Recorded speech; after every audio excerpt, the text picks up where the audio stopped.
All right, greetings, sisters and brothers, comrades, friends. As many of you know, I teach in the Africana Studies Department at John Jay College and at Queens College, and both of them are part of the City University of New York system. I'm also an adjunct at the Graduate School of Journalism at Columbia University. Now, in addition to all this, I also publish blackstarnews.com here in New York City. The website is blackstarnews.com. And some of you may have also heard my show that I co-host with Colin Benjamin called Black Star News Show, and that is every Tuesday on WBAI 99.5 FM New York Radio and also on WBAI.org. So today, sisters and brothers, friends, I want to speak briefly on a rather sad story that I've been working on since October 2023. I've published 4 articles since that time. Let me give you some background on this story, and then at some point I'm going to ask for your help. And perhaps if you feel strongly enough, you can help make a phone call. I believe that intervention could actually help save this lady's life. So very briefly, it's a long story, so I'm going to give some of the key elements very quickly. Cassandra Fameux, she's a Haitian immigrant. She came to the United States when she was 15 years old. And when she was 22 years old, she was a volunteer intern, not internist, but intern at Sparrow Hospital. Sparrow is now owned by the University of Michigan. So the new name, I believe, is University of Michigan Sparrow Health. It's huge, $7 billion plus operation. So it's big. So in 2002, Cassandra met Dr. Paul Gregory Sinclair. He'd already been working at Sparrow for a long time. He was 58 years old. He was married. He is a European American. At some point, he starts going out with Cassandra. He tells her that he's going through divorce. The divorce was not actually filed until the next year in 2003 by Dr. Sinclair's wife, who was an African American woman. Her name was Dr. Marcy Street, now the late Dr. Street. She passed away in 2019. So anyways, Cassandra gets pregnant, and Dr. Sinclair tells her to have an abortion. And she says no, primarily for her religious Roman Catholic beliefs. So she refused to have an abortion. And then he says, well, he doesn't want to have the kid with her because, allegedly, this is what he said, he has a reputation to protect in the community. This is in Lansing, Michigan. And he does not want his DNA spreading around. So he offers $80,000 for her to end the pregnancy. She refuses. He then has a lawyer named Robert Baldori on his behalf contact her and say they would file a lawsuit against her if she does not have the abortion. She refuses. So ultimately she does have the kid. He refuses child support in the beginning, but a paternity test proves that indeed he was the baby daddy. So he starts child support. Eventually he moves Cassandra and the kid into an apartment. He starts treating her a lot better. At some point he starts professing his love for her. And you know where this story is heading, right? So eventually they move in together. They have another child. They get married in 2009, and they have a third child. So they have 3 children now. That's total. In 2014, Cassandra starts experiencing serious health problems. She used to work out regularly, go to the gym, and if you see her photo from 2014, you could say she could have been a model, right? In 2014. So she starts having all these health problems, her hair dropping out, her heart is racing, and she realizes that every time she drank this concoction, which was a mix of cayenne pepper and water, that's when she started having these health problems. So she tells her husband that I'm going to take this powder for testing. I think there are toxins in this powder. And then when she comes to retrieve it, it's gone. She can't find it. And then her husband, Dr. Sinclair, she says, tells her that you're having the health problems because you're not getting enough sleep. So it's sleep deprivation. He starts giving her a pill every night. Now, she does not recall the color of the pill, the shape of the pill, the size of the pill. Every night before she went to bed. And she says her health problems actually worsened. It got much worse. At some point, she even started feeling paranoid. And at this stage, she alleges, her husband started acting very strangely. He would drive with her to an empty parking lot and just park there in the middle and do nothing and really get her frightened and just smile at her.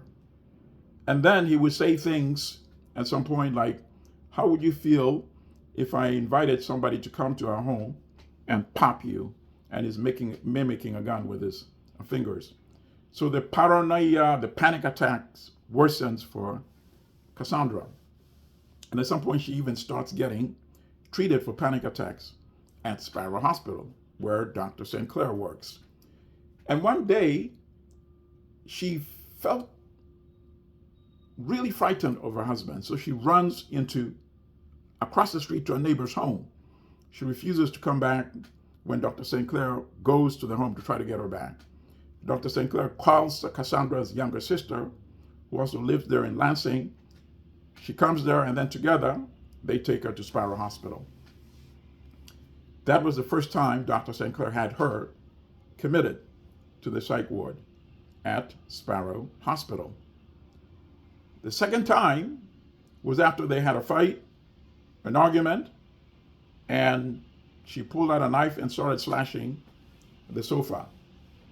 Dr. Sinclair, she says, hit her, struck her on the back of the head, and knocked her down and then pinned her down, and had one of the daughters call the police. Cassandra's arrested. She's in jail for a few days. And then Dr. Sinclair says, if you agree to be recommitted to the psych ward, I will not press charges. So she agrees. While she's at the psych ward, she's being heavily medicated. And she says at some point, Dr. Sinclair sent somebody with some papers for her to sign. And she refuses on the advice of a nurse. She's not even coherent. So a nurse tells her not to sign. And another person who will play a major role in this story, his name is Dr. Dominique Barberio, also tells her not to sign. Dominique Barberio is a psychiatrist. Sinclair is an anesthesiologist.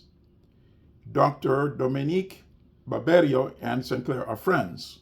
So in 2014, he had become Cassandra's therapist and psychiatrist, right? So he also tells her, don't sign this. She gets out. She says she's very weakened physically and mentally. She has to learn how to use a fork and knife all over again. Dr. Sinclair rapes her during this period. And much of these allegations are contained in an affidavit of criminal complaint that she filed last year in 2023, October 30, dated, to the U.S. Attorney for the Western District of Michigan, Mark Totten. So then in February 2018, Dr. Sinclair gets Cassandra to sign documents that were prepared by his lawyer, and his lawyer's name is Jessica Larson. The documents essentially transferred much of the wealth to Sinclair's control, as well as the marital home to his control. And he's supposed to give her a monthly payment, spousal support. That's in 2018. By the way, and the first check, she says, for that spousal support was actually not written until last year. And that was the only one check he ever wrote in 2023. And I have a copy of that check as well. As for the other monies, which was $575,000, I think, out of his benefit program at his work, and another 130,000 part of her equity out of sale of the second home. She says that money he kept in a joint account, so she never really got it per that agreement. And there's a problem with that agreement as well. She had been appointed a guardian ad litem, right? Because now they're saying she's mentally impaired. And as she says, all the mental issues started, how? Because of Dr. Sinclair. First spiking her metabolism drink, and then later on started treating her with all these other drugs. And got his friend, Dr. Dominique Barberio, to falsely diagnose her as schizophrenic with bipolar disorder. And after that diagnosis, they started giving her medications, antipsychotic medications. And here's the most critical one. They started injecting her with a drug called Invega Sustenna, Invega Sustenna, without prescription, because they wanted to conceal the tracks behind them. So they never wrote a prescription for it, and injected her from July 2017 to February 2021. But let me go back to that agreement, then I'll come back to these injections. So the agreement was not signed by Melissa Leckie, who was the guardian ad litem appointed by the court.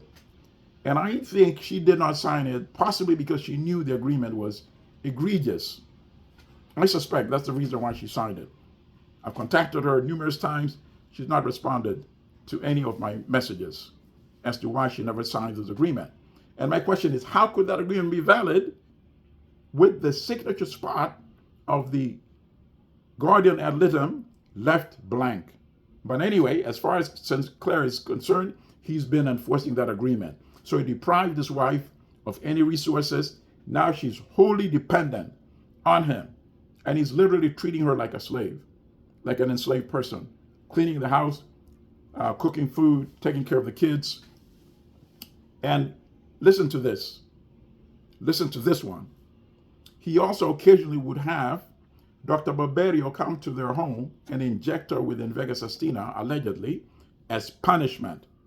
So one time, when she didn't cook for his two elder daughters from the second wife, who, as I said, is now the late second wife, Dr. Marcy Street.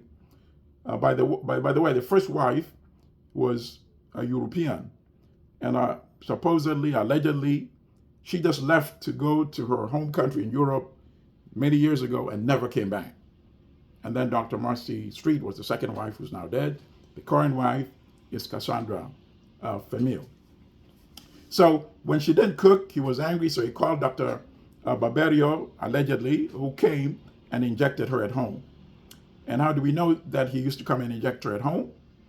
Because he documented it, Dr. Sinclair, in his own handwritten notes. And how do we know it's his handwriting? Because when he was getting divorced from his second wife in 2003, he wrote some angry handwritten notes accusing her of being mentally unstable. The same accusations is leveling against the third wife.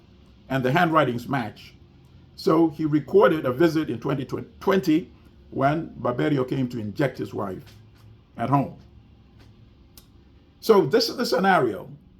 And ultimately, they stopped injecting her in 2021 when a doctor, her regular practitioner, examines her and her prolactin level is very high. I don't know what that is, but doctors would know. So he conducted some tests and they found out she had a brain tumor and a heart condition. And that's when Barberio and Sinclair stopped injecting her. We at Black Star News have obtained a copy of every instance of all those injections from 2017 to 2021. And they're not shown in her official medical records from Sparrow Hospital. If this video runs out of time, I'll do a short part 2. So let me speak until it runs out of time. So that's the scenario. When they stop injecting her, her head starts clearing up a little. So now she starts doing some research to find out what these two doctors have been doing to her. So let me now start because we're running out of space and I'll record a short part 2.